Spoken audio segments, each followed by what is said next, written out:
ketika orang ayah di jolo bulan Ramadan, kemudian orang puasa di bulan Ramadan, hayang nyaho kehebatan rahmat Allah jeung magfirah Allah. Cek sidina Umar, orang robah ka dieu, robah orang doa,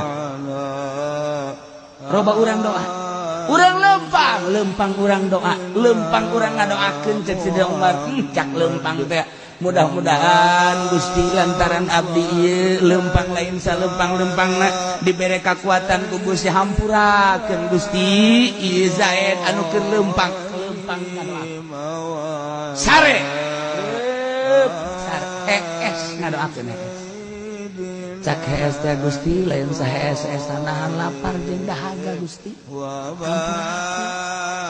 Ketika wudu cai ngocor cai ngadoakeun cak cai ya Allah ya Rabb panghampurakeun jeung bere rahmat di jelema nu keur wudu atau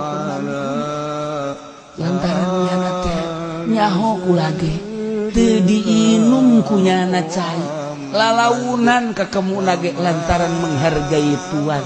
Ya Allah ya Rabb panghampurakeun cai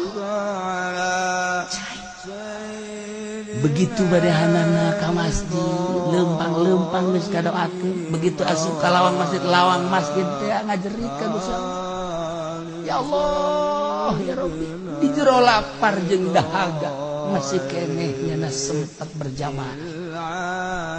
Geus Gusti teu ridho ulah macak lawang masjid, teu ridho lamun masih keneh ieu teh dihampura panghampurakeun jeung pangberekeun sorga Gusti. Lawang masjid encan datang lawang geus kajerit